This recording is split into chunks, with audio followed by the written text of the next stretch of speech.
people who dropped out of college because they thought it was stupid.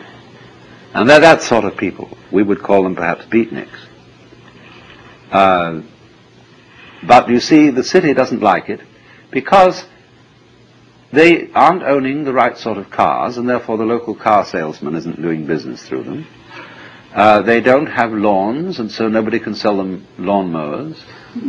They hardly use dishwashers, appliances of that kind. They don't need them.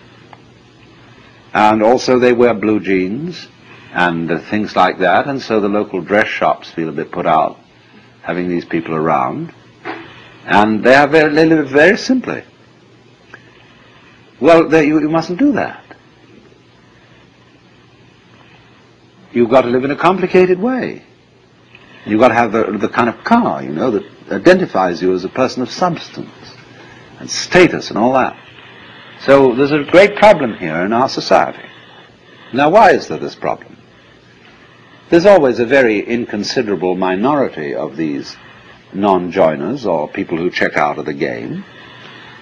But you will find that insecure societies are the most intolerant of those who are non-joiners. They are so unsure of the validity of their game rules that they say everyone must play. Now that's a double bind. You can't say to a person, you must play, because what you're saying is, you are required to do something which will be acceptable only if you do it voluntarily. You see? So everyone must play is the rule in the United States. And it's the rule in almost all Republican governments. I mean Republican in the sense of democratic. Because they're very uneasy. Because everybody is responsible. You mean you may try not to be and avoid it and say, oh, let the senators take care of it or the president. But theoretically, everyone's responsible. Now that's terrifying. See, it's all right when you know what's right. There is an aristocracy, there is the clergy, and they know what should be done, and they're used to ruling, you see. But now it's in your hands. You say, well, what are we going to do? Well, I think this way, and you think that way, and he thinks the other way. And so we're all unsettled. And therefore, we become more and more conformist. Individualism, rugged individualism, always leads to conformism, because people get scared. And so they herd together, and compounded with industrial society, mass production, etc. They all wear the same clothes, and they're sensible clothes that don't show the dirt too much, and we get duller and drabber, and with the exception of the Californian Revolution.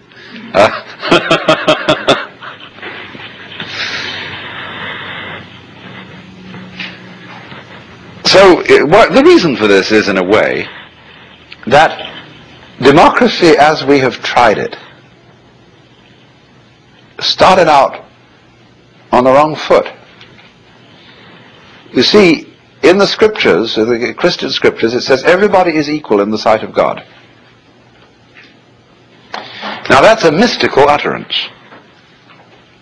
That means that from the standpoint of God, all people are divine and are playing their true function. And that is something that is true on a certain plane of consciousness.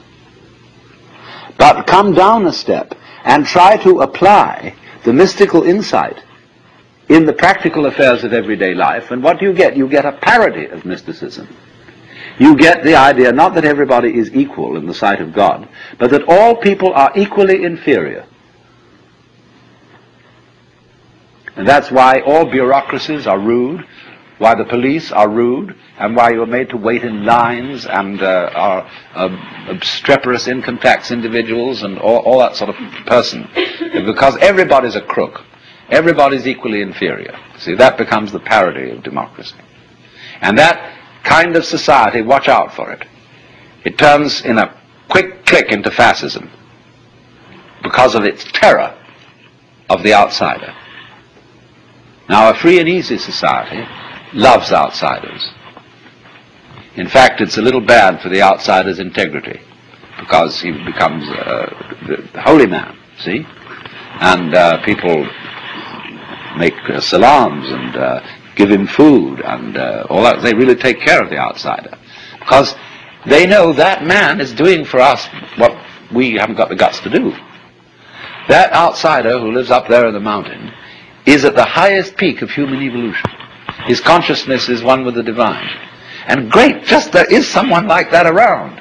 It makes you feel a little better. He has realized, he knows what it's all about. And so we need a number of those people. Even though they don't join our game, they tell us, you see, what you're doing is only a game.